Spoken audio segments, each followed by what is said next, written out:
Hi, this is Tim from Morial TV and Morial Radio, here live from Pittsburgh with James Jacob Prasch, and this is This Week in Prophecy. Blessings in Jesus, dear friends. Wonderful to be with you with This Week in Prophecy. Hundreds of thousands of students. But for the first time, the Egyptian government is calling for an investigation into Al-Azhar University as a terrorist institution. Al-Azhar University, among other things, teaches the legitimacy, according to Islamic law, of cannibalism, of cannibalizing infidels, and also gruesome ways to torture infidels and non-Muslims to death, and the importance of raping and humiliating non-Muslim women. Now, if this is where your clergy are being educated and trained and sent out, you can understand why these things are happening. These rapes of women in Germany and Holland and Europe, why they're happening. Why these people who've been imported into the United States by the Bush administration and the Obama administration do what they do. This is their thinking, this is what they're trained to do, and this is where so many of their clergy are educated. Again, this is the primary institution for Islamic higher education in the world, in the Sunni world. Shia Muslims do not have high levels of education. They tend to be much lower and much more ignorant. But Sunnis do have university-level education, Al-Azhar University being the main one in the world this time. It is their gold standard. It is their Yale, their Princeton, their Harvard. It is their Oxbridge. According to the most recent data released by the Egyptian government, there were 297,000 students studying at Al-Azhar University just in 2013 and 2014, as well as 39,000 foreign students. These students are taught the theological legitimacy of cannibalizing infidels, gruesome ways to torture non-Muslims, and the importance of raping non-Muslim women. In 2015, El Yom El Sabbath, an Egyptian newspaper, published an investigative report about the curriculum at the university. According to the report, one of the books, translated to English, Convincing Arguments, according to Avi Shoga'ah, taught to Al-Azhar preparatory students, states any Muslim can kill an apostate and eat him, as well as kill infidel warriors, even if they are young or female, and they can also be eaten because they are not granted any protection. This is cannibalism. Killing non-Muslims and eating them. This is actually taught to Islamic clergy and future clergy. It's taught to preparatory students entering the university. So before you get there, you've already been groomed to this kind of thinking. Well, let us pray that the Egyptian government has its way, that this university is designated as a terrorist institution. It would have been unthinkable for this to happen at any other point. Let us pray that it is a symptom of the power of Islam cracking in the Middle East. Remember, the power of Islam has already cracked in the Far East. It is cracked in Indonesia. It is cracking in Malaysia. It is cracking in Bangladesh. The huge numbers of Muslims coming to faith in Jesus in Indonesia, the world's most populous country, is now heading in a Western direction rapidly towards the Middle East. We are seeing increasing numbers of Muslims saved in India, the world's second most populous Muslim country. And despite horrific persecution, there are increased numbers of Christians even in Pakistan. Well, may we see this kind of a breakthrough in Egypt. It would be tremendous if this university was closed down. But the very fact that we have the Egyptian government, for the first time, calling for an investigation of this institution for its terrorist ideology and its terrorist curriculum, is a significant statement and a significant indicator that something is happening. I believe, and I've always believed, that the same as we are going to see a harvest of souls among Abraham's children, the Jews, before Jesus returns. God is going to be gracious to Abraham's other children, the descendants of Ishmael, before Jesus comes. We will see an increase in the number of Muslims saved, including the number of Arab Muslims as descendants of Abraham. How many, I do not know. It'll be a long time, and not until the millennial reign of Christ will we see the wonderful prophecies of Isaiah chapter 19 fulfilled, where the Arabs will be worshiping the God of Israel together with the Jews. That will happen in the millennium. But in the meantime, more Muslims are being saved. It's happening in Asia. Please, Jesus, may it happen in the Middle East. What's taking place in Asia and certain areas of Africa can happen in the Middle East. If the power of Al-Azhar University is broken, it would be a major step forward, not just for the cause of Christ, but for the cause of Islamic and Islamic salvation, but for the cause of Arab civilization. It teaches and grooms people in a diabolical barbarism carried out in the name of religion. It's about time someone spoke out and praised God. That has happened. Let's move to France. The murder of Sarah Halimi. She was in an apartment building in an area of Paris where she had Islamic neighbors. One Islamic neighbor broke into her apartment and he was chanting and singing Islamic praises in Arabic while murdering her. The police were summoned. They heard her screaming, but there was the fear of interrupting his prayers, so they waited until she was dead before any move was made. That is the allegation.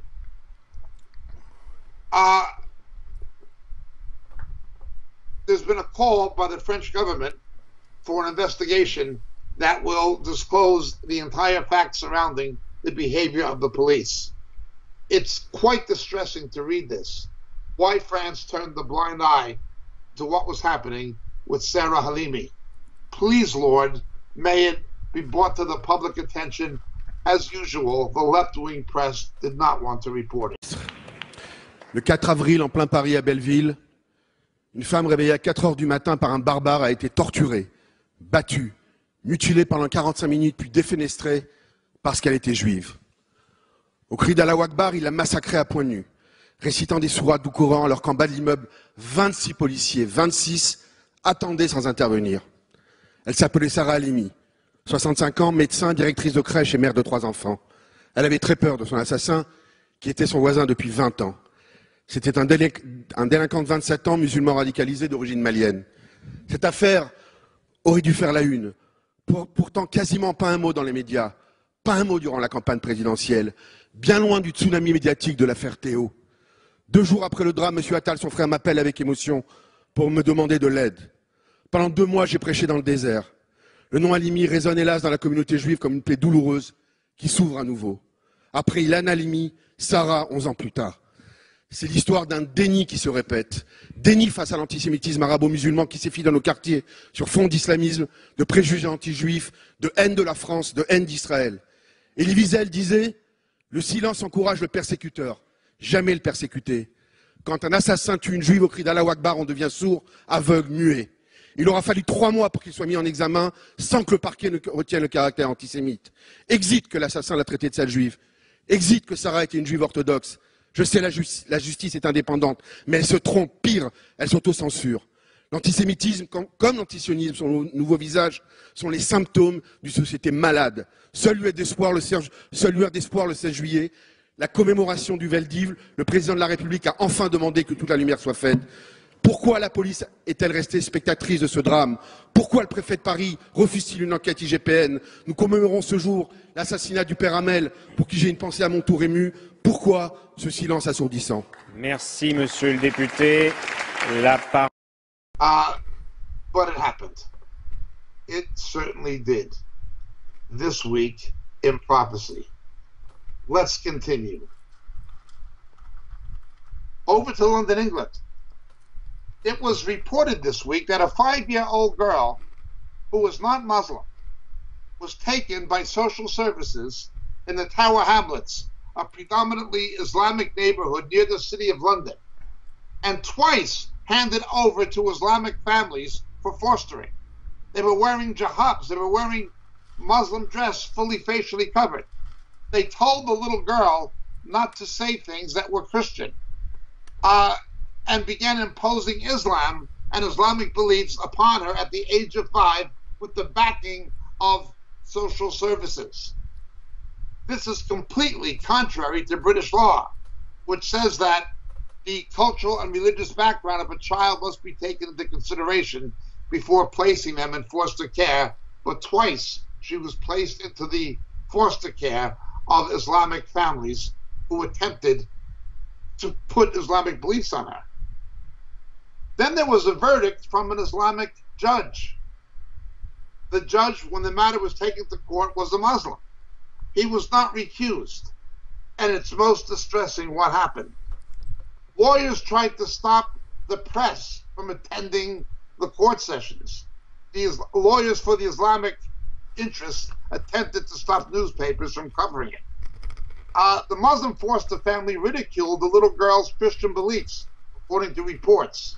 The little girl cannot be named because of her age, but she was placed in foster care by the workers in the London borough of Tower Hamlets. Social services sent her to live with 2 Muslim families in 6 months. One family allegedly said she should remove her necklace bearing a cross and learn Arabic. This is what happened. This is what happened.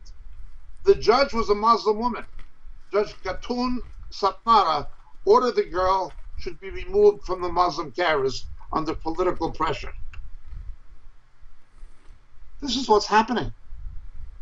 Christians are being barred from fostering. The Guardian newspaper reported that Murtadd Versi, Assistant Secretary General of the Muslim Council of Great Britain, taking the Times newspaper to task, criticized the Times in a number of tweets. Demonization of the foreigner, especially the Muslim, is the clear undercurrent in this entire piece. It's appalling. All they did was report what happened. What they do is they follow the Alinskyist agenda, copying the Western left. Just scream Islamophobia. Just scream racism. Just scream sexism. Just scream homophobia. Just keep screaming it when you cannot deal with the facts. This is pure Alinskyism.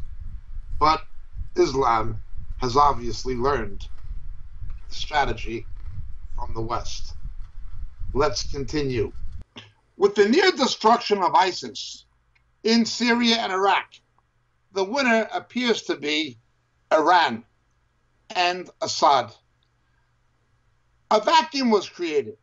After Saddam Hussein was removed in Iraq by the Bush administration, a vacuum was created. That vacuum was filled by Islamic militants. Once that was taken under management by General Petraeus, another vacuum was created. That became filled by ISIS once Barack Obama removed the remaining American troops, creating another vacuum and opening the door for ISIS to take root, which he basically mocked and ridiculed as a JV team. 48 hours later, they were perpetrating major terrorist attacks in Europe and then the United States.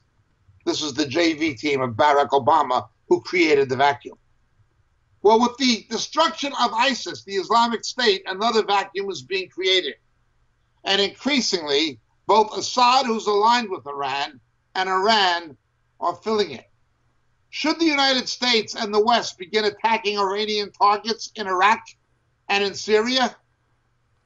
Iran is trying to build its Islamic caliphate instead of the Sunni one of ISIS. That is what is taking place.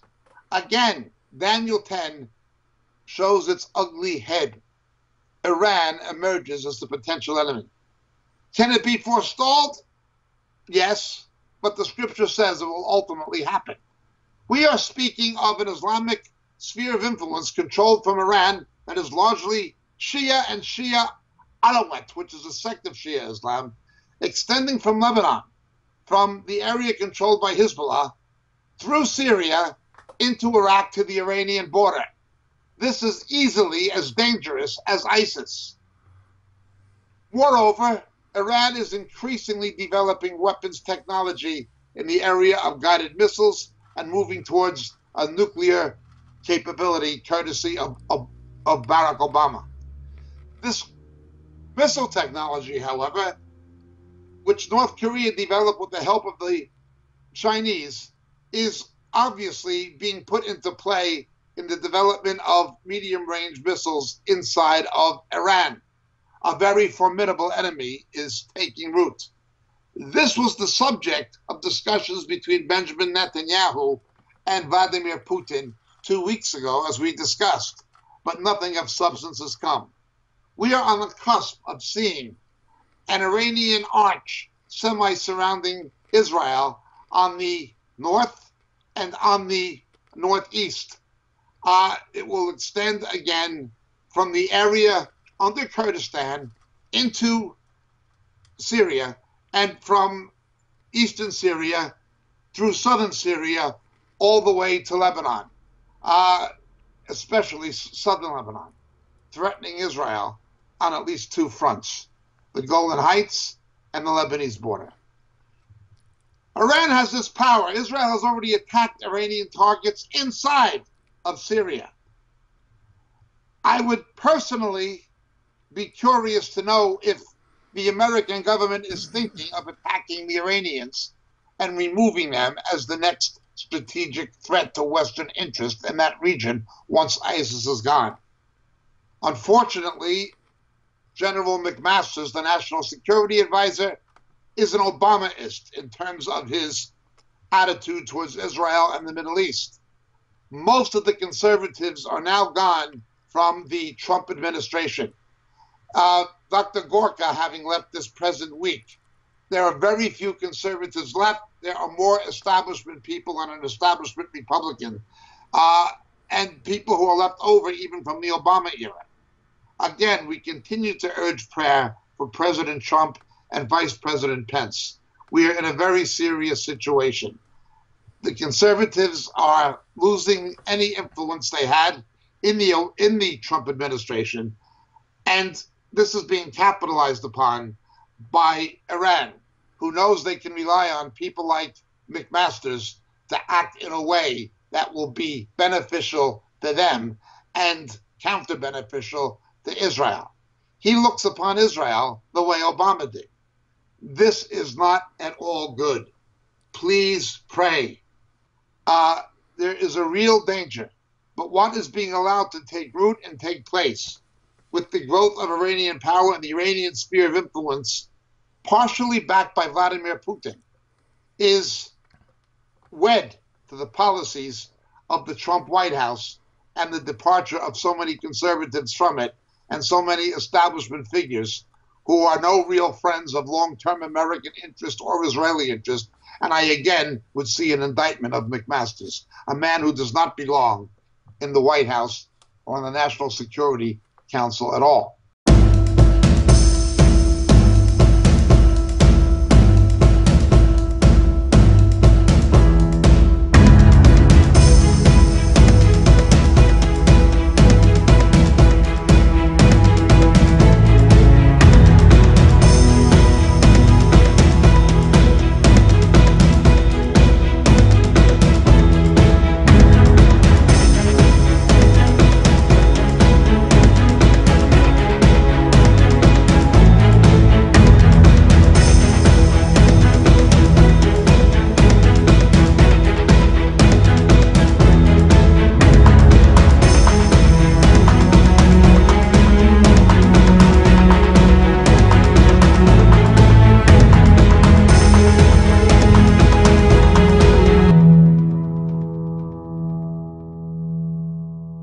That is what is taking place.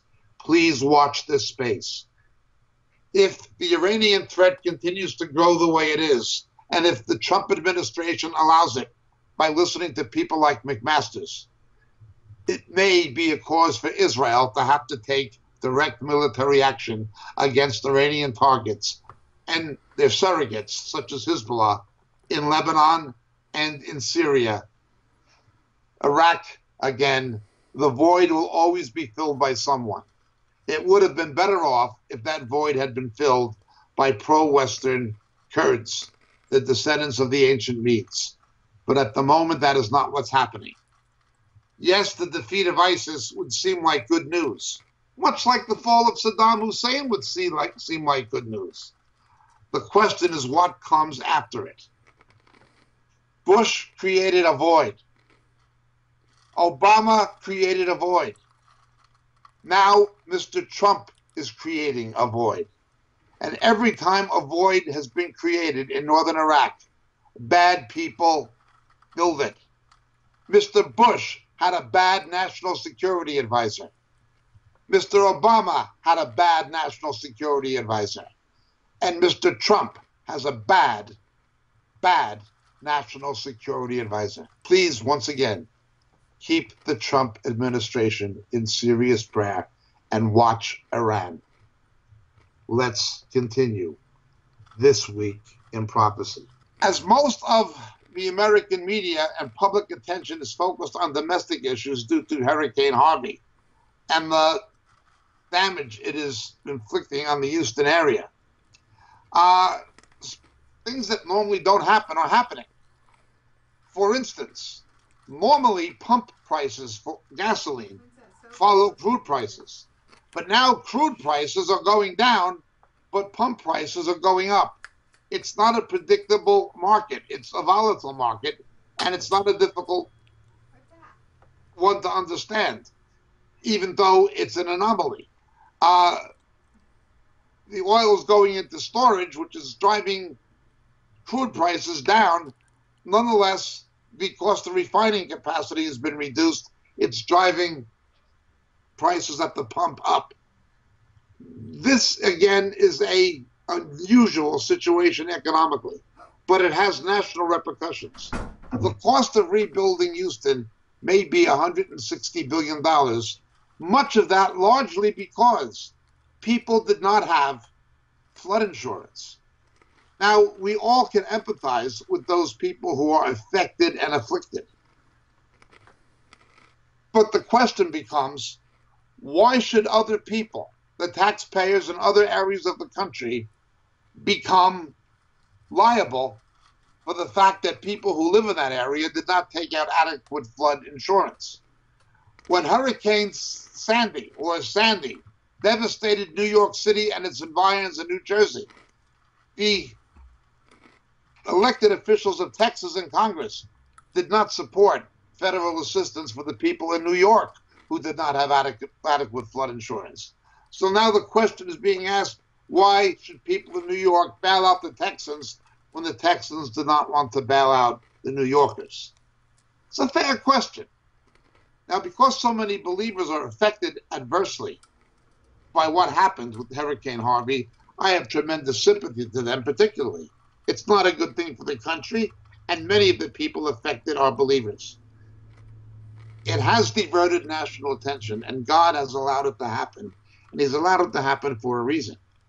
But there's another hurricane that is brewing, Hurricane Irma. Let us pray that it does not hit the eastern United States, the Gulf Coast especially. Well, nearly a week since Harvey hit, there is another weather worry on the horizon because of this. That swirling mass with the blood-red center is the next big storm, Hurricane Irma. It could be headed for the United States, possibly even eastern Canada. CBC meteorologist Johanna Wagstaff is with us again tonight. Johanna, where is Irma and how strong is it right now? Well, Susan, the center of the storm is still about halfway between Western Africa and the Caribbean Sea. The center is over 2,000 kilometers east of the Leeward Islands, but this is a very strong storm already. A major Category 3 hurricane with sustained winds around that eye at about 200 kilometers per hour. This is the farthest east we've ever seen a hurricane form this early in the season. It still has to track through relatively cooler waters before it gets to the very warm waters around the Caribbean. And like Hurricane Harvey at one point, both these storms have intensified rapidly, going from tropical storm to major hurricane in less than 36 hours. But in the case of Irma, we're still at least 4 days away from any land impact. It doesn't bode well. How much can we predict or even project? Could Irma hit the Gulf states, for example, or what about Canada? Susan, a lot of uncertainty in the forecast track. So one to watch, but still a ways to go before we get a real handle on what the storm will do. I want to show you a range of forecast paths or various models showing what this storm could do. We have high confidence through to early next week. Once we get out to midweek, though, look at how these models diverge. We could see these storms track through the Caribbean towards the Gulf, or it may take a northern turn and track up that east coast towards Atlantic Canada. So one to keep an eye on, but still a lot of uncertainty in the path. Susan? Okay, Johanna, thanks for all your help this week. You're welcome. I think it's foolish to see every hurricane as a divine judgment or a divine reaction to something. I really do. Nonetheless, we also have to understand that it is a way in which God speaks and God reacts. I can't see anything that I could directly attribute to being of apocalyptic significance to Hurricane Harvey. Nonetheless, its overall impact on the national economy is something that will take place within the greater plan of God. There's a reason for it happening. God has allowed this for some reason. What that reason is, I think, remains to be seen. I cannot see it as being the specific judgment for any specific wrong thing America did. There were things that were unwise that America has done, but nothing that I could see as specifically wrong as a judgment for a specific action, as happened to Theresa May in Great Britain. Nonetheless, let's move on. The United Nations, despite opposition from the USA and from Israel, is threatening or planning to publish a blacklist of Israeli companies that do business with Israel in the West Bank, that is Judea and Samaria. These include the American earth-moving equipment manufacturer Caterpillar. And there's a call for an international boycott based on human rights. Rachel Corey was an ISM volunteer. She was killed on March 16, 2003 in Rafah, Gaza, by an Israeli bulldozer sold to them by Caterpillar as she tried to protect a Palestinian home from being illegally demolished by the Israeli occupation. We are here to show our support for the Jewish state of Israel. We're here to thank Caterpillar for the continued financial support for Israel and their continued trade agreements with Israel. Our opposition has shouted cruel, hatred, and racist statements all day, yet we have maintained a non-violent platform, and we are voicing peace through our neighbors. We are teaching speaking out for coexistence and peace in Israel. We are speaking of in Israel where Jerusalem as our capital, one state, Am Yisrael Chai, which means long live the Jewish state of Israel, from the north of the top of the Golan to the bottom of the Negev through Eilat, from east to west, Jerusalem as our capital, from Tel Aviv all the way to the Red Sea and the Galilee. This is our land, this is our home, this is Am Yisrael. See that girl with the flag? She walked into Gaza like that, dressed like that, and she wouldn't last for a while. They would kill her. The new Secretary General of the United Nations has called for more money to be put into Gaza. Well, first of all, any money you give to Gaza is not going to humanitarian aid only, or even mainly. It's going to be siphoned by Hamas for purposes of terror and jihad.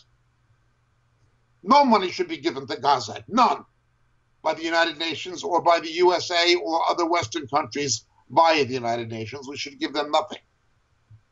That money, if it's designated for humanitarian aid, should be coming from the oil-rich Gulf states, not from the West via the United Nations. No UN blacklist exists for Chinese companies guilty of gross human rights abuses against Christians and political dissidents.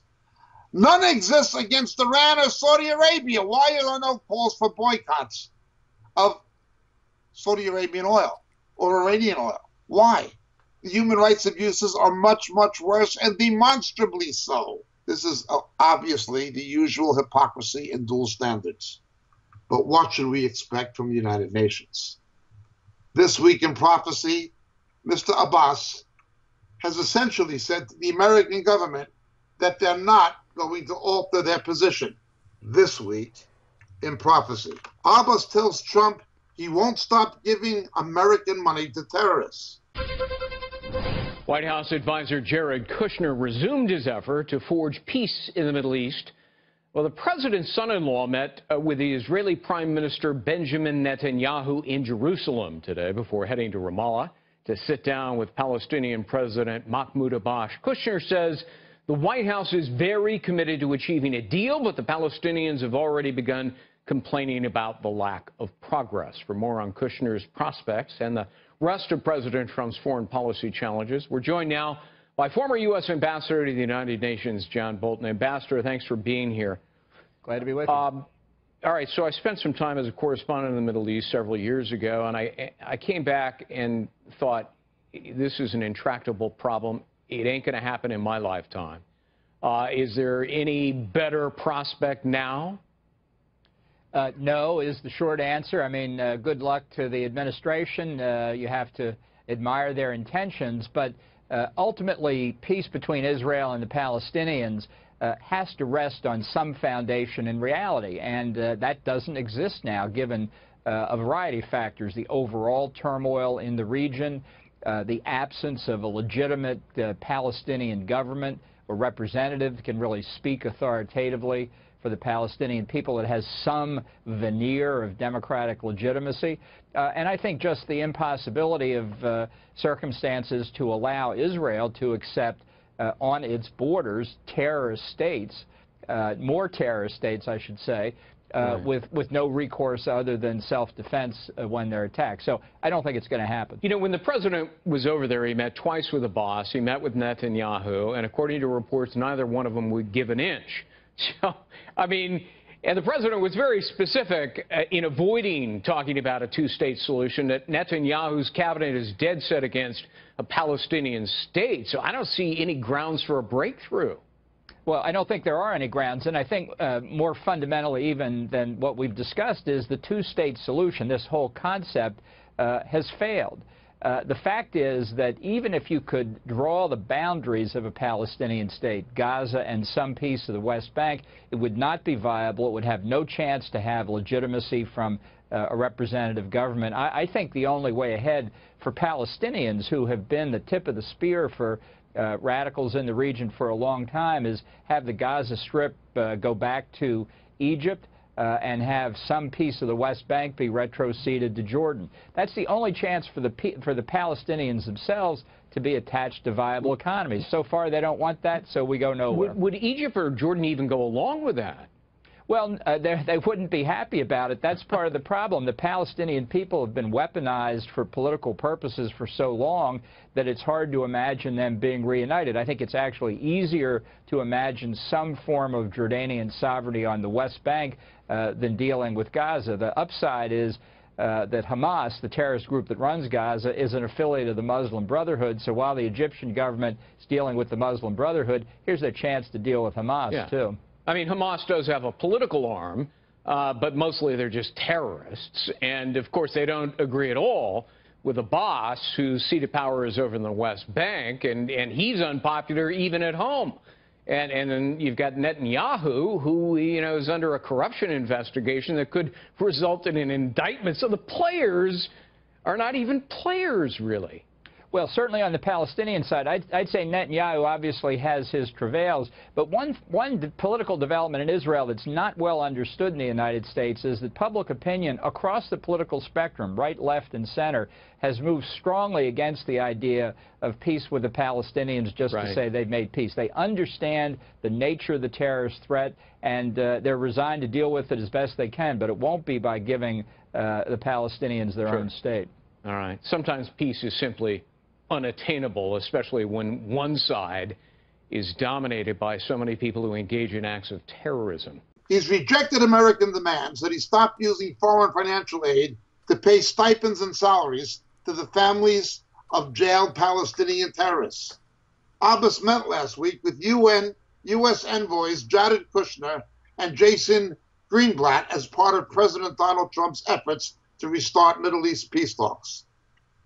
According to the Israeli journalist present at the meeting, Kushner, who was Trump's son-in-law, reiterated the long-standing demand the Palestinian Authority not reward terrorism with financial gain. And Congress has repeatedly threatened to halt all financial aid to the Palestinian Authority over payment to jailed terrorists. Well, why doesn't the American government just do it? If the American government, and that includes the Bush administration, the Obama administration, and now the Trump administration, as it did the Clinton administration, if they continue to pander to Arab Islamic interests for the sake of oil, you are going to see more judgments on the American oil industry. As we saw in Hurricane Katrina with the rigs off of New Orleans, as we saw with the spillage, and as we are seeing now with the nation's biggest refinery in Beaumont, Texas, and in Port Arthur, Texas, being put out of commission. Houston is the center of the American oil industry. Now, again, I'm not saying there is a causal relationship, a cause and effect relationship, but I'm not saying there isn't. If America does not stop playing these games with Islamic terror, it will reap what it has sowed. Until now, God has been showing America benevolence, thanks to Mr. Trump. But this must stop. We must stop funding Islamic terror via the UN and other mechanisms. It's a waste of time talking to Abbas. He's a double-talking liar. There's nobody to negotiate with or talk with. It's ridiculous to have Mideast peace talks. There can be no peace with fundamentalist Islam. None. There can be a ceasefire, there can be a truce, but there cannot be peace. It's absurd to say there will be. They've been offered a Palestinian state in addition to the one that already exists. They were offered a Palestinian state with East Jerusalem as the capital, but instead they unleashed a wave of terrorist bombing of bus stops, making it impossible for children to safely go to school. You cannot negotiate with these people. You've offered them everything they wanted, and it's still not good enough because they're driven by a religious ideology based on hatred and terror that moderate Muslims do not agree with or support. Yet you have people who are truly not moderate, but actually radicals pretending to be moderate. And the Western media plays directly into their hands. That has been taking place this week in prophecy when Mr. Kushner met with Mr. Abbas. Quite a week, quite a series of issues, but let's look further. This week in prophecy, a prominent Iran-linked imam has been detained on child pornography suspicion by the FBI. They raided the home of Shia cleric Mujahideen Abdul Karim in Watts in South Los Angeles, seizing his computer after surrounding the house. They handcuffed Abdul Karim and his family, and he reportedly has not as yet been charged, but his computer has been confiscated. Immediately, he began screaming that it was Islamophobia and anti-Islamic attack. But a copy of the search warrant has been obtained, and the investigating agent's affidavit reveals that between 2/13 and 2/17, the FBI determined that Karim or another individual at the subject's premises, his house, was searching for and viewing child pornography on the internet. The order's description of the internet searches is extremely disturbing. It was not an act of Islamophobia. It was an act of protecting children from child pornographers. Remember, in Iran, sex with underage girls is permissible. Ayatollah Khomeini said to take a little girl's virginity before her first blood. In other words, before she has her first menstrual period, somebody should have sex with her. This is their teaching. He's only living out the teachings of that to which he subscribes. And of course, if you disagree, you're an Islamophobe. You're a bigot. That's all they can do is yell accordingly. Let's move on. Despite the growth of Islamic fundamentalism under the Erdogan government and increasingly prominent pushes for Sharia in Turkey, the Islamicization of Turkey has not stopped Turkey from making formal application for EU membership. In the past, Turkish membership of the EU was supported by David Cameron, the supposed conservative Prime Minister of Great Britain, who wanted Britain and Europe overrun by Turkish immigrants. Turkish desires to join the EU have dragged on literally for decades. They have been blocked in the past by Turkey's traditional enemy, Greece, who obviously, for historical reasons, does not want Turkey in the EU, given the Turkish seizure of part of Cyprus. Even though they're only 15% of the population, they took 40% of the land by military force. And the fact that areas of coastal Turkey, that is Western Turkey, had formerly been Greece and part of Greece, but they were simply grabbed by Turkey in acts of military incursion and simply declared to be Turkish turf. This is a long story and a history that goes back many centuries of Turkey, Greece, and the Balkans being opposed to each other, with Turkish invasions having even reached as far as Vienna in the 16th century. It is a centuries-long battle. The present strategy of the Erdogan government is to make those gains now by entering the European Union. Again, we see this battle as spiritual. But when you have people like Angela Merkel and David Cameron, leaders of Western European countries, pandering to Turkey, even at a time when they have a leader like Erdogan, we have a serious issue. Pandering to Islamic immigration, even as the rape of European women and British women increases at the hands of Islamic immigrants.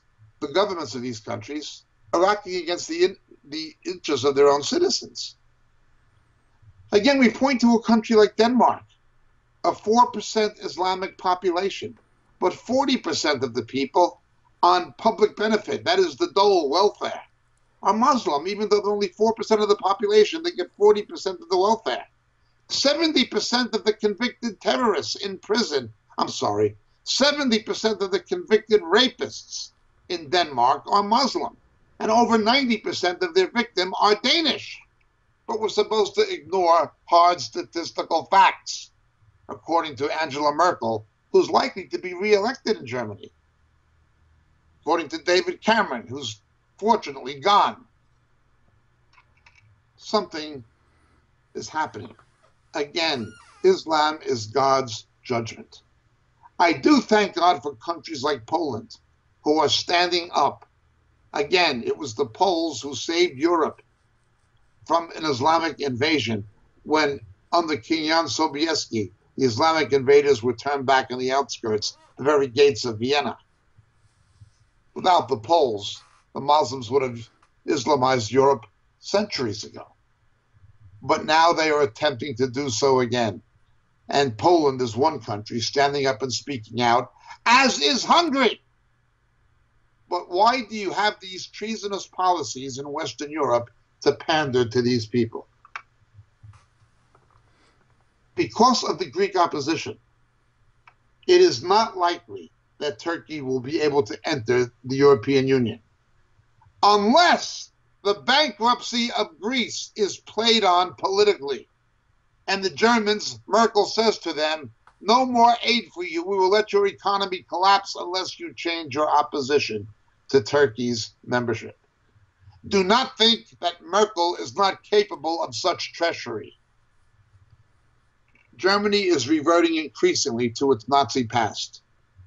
We reported how a judge declared that radical Muslims who burned down a synagogue were only acting politically against Zionism and not anti-Semitically against Jews. Last week, the mayor of Berlin allowed radical Islamic organizations carrying Stars of David with X's through them to march in a parade in Berlin. The rise of neo-Nazism in the form of Islam is increasing in Germany, and doing so with the blessing of German politicians. This will bring God's judgment on Germany once again. You know, it was Germany who built walls around the Jewish ghettos, and any Jew climbing over the wall was machine gunned. Therefore, a wall was built around the capital of the Reich, and any German climbing over the wall was machine gunned. Not until Hermann Hesse died in Spandau prison, the last Nazi responsible for the Holocaust and the Blitz, did one brick of that prison, of that wall, come down. The Germans are playing a very dangerous game. Once again, they're poking their fingers into the apple of God's eye by reverting to their anti-Semitic history, even getting in bed with Muslims. Remember, it was Hitler who had parlance with the Mufti, senior Islamic clergyman, the Middle East, their great archbishop. Hitler met with the Mufti. Why? Because of the hatred of Jews. Well, things have not changed much.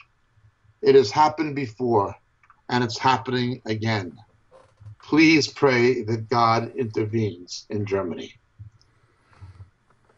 There is much dispute in the world today of aeronautics and defense contracting as to whether or not the American F-35 and F-22 are going to be effective against the latest generation of Russian and Chinese aircraft.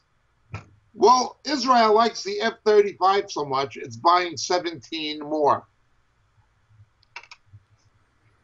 The Middle East has always been a proxy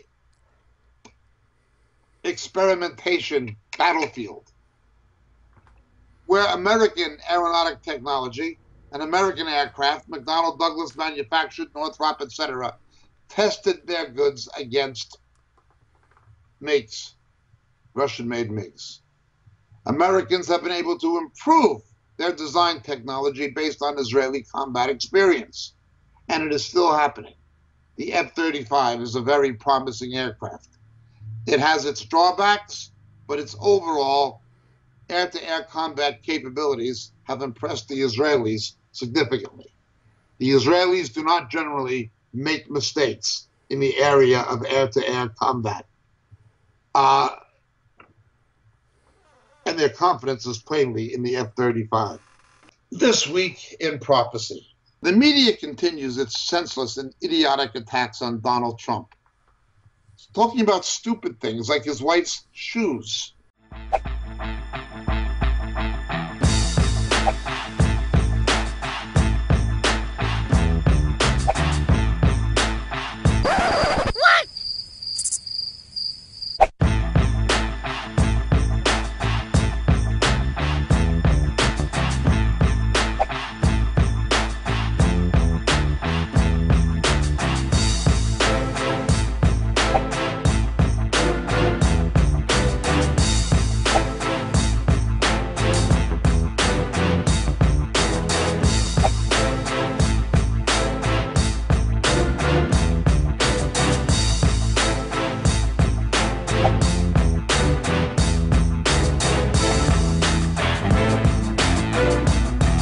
Or racializing hurricanes.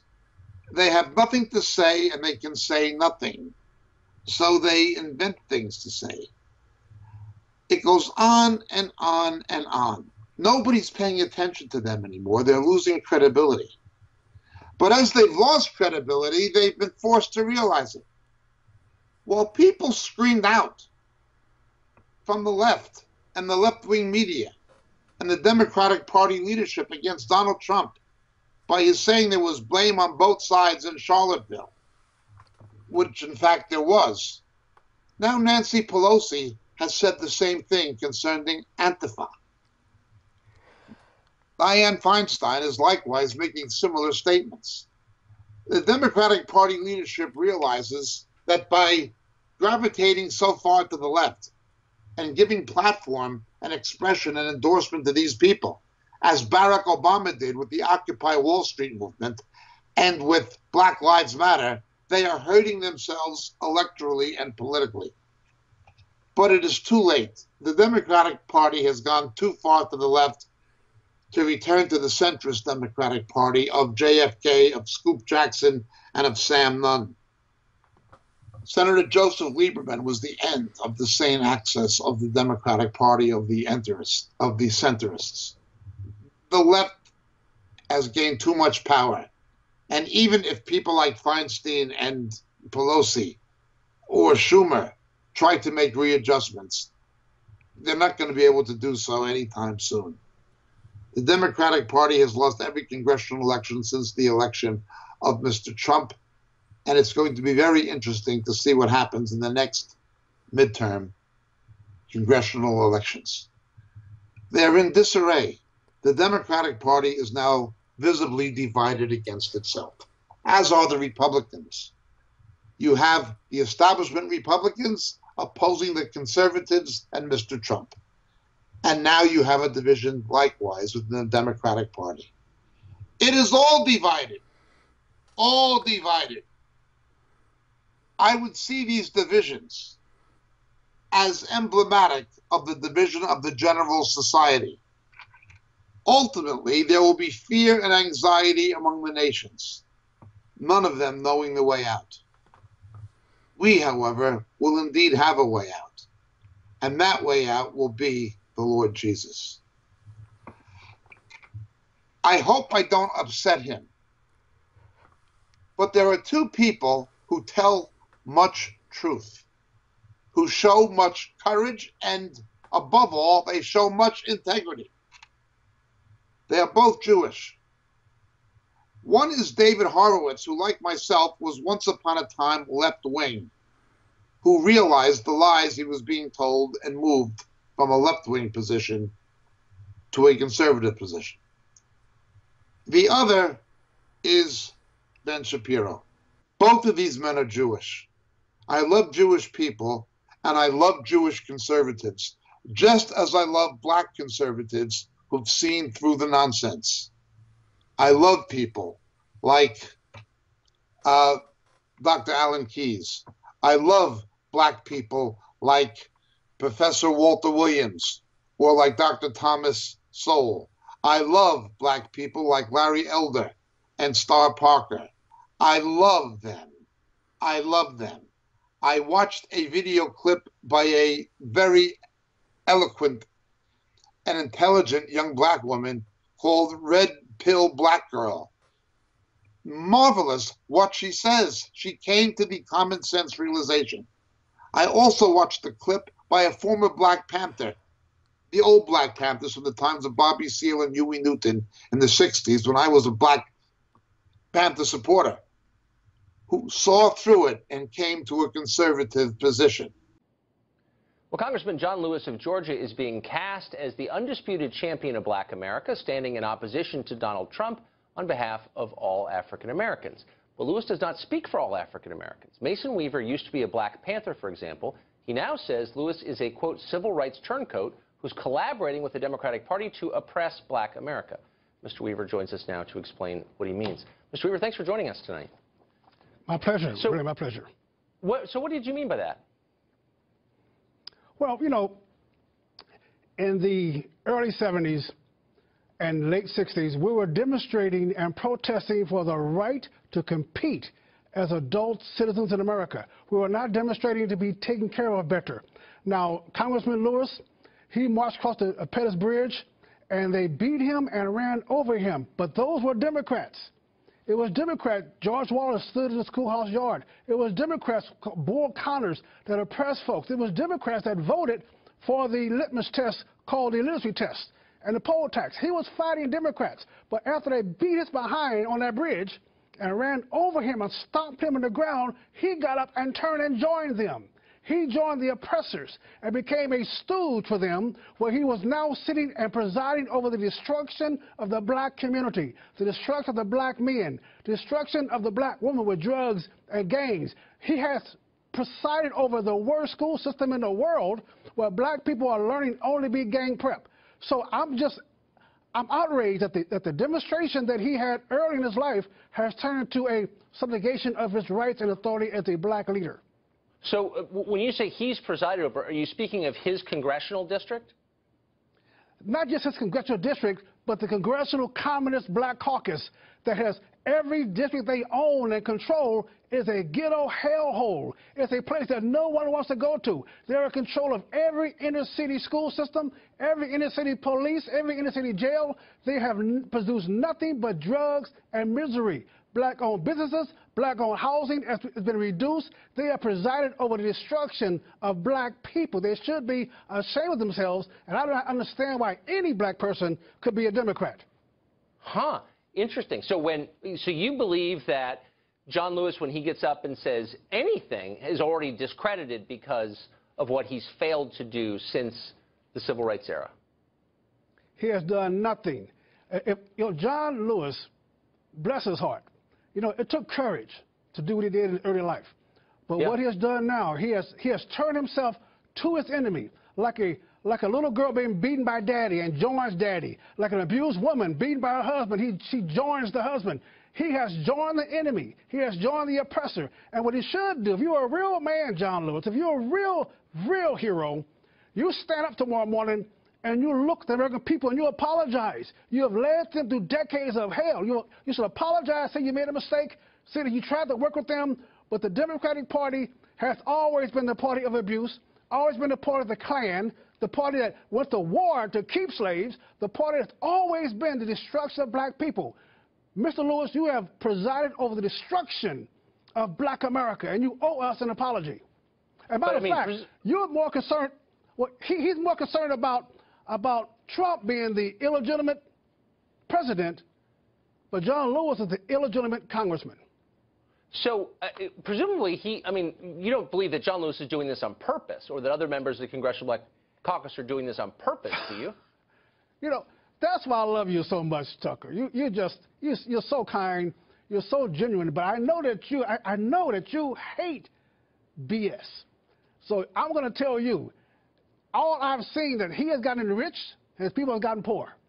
The Black Caucus has gotten more power and influence, and the black people that preside over has gotten poor. More drugs, more gangs, less business, less home ownership, less education, more jail, more drugs. Now, if you did that in your job, you'll be fired. If you did that in any place else, you'll be fired. The worse black people are, the poorer we are, the stronger the Congressional Black Caucus is, the more powerful Democrats are, the worse off black people are. So I'm just saying, as a citizen of America, looking around my country, I'm saying that every place you find black people and Democrats, you find poverty. Now, wait for someone to say, well, I'm wrong. You find disgrace, you find degradation, you find no jobs, you find a place that is utterly unlivable.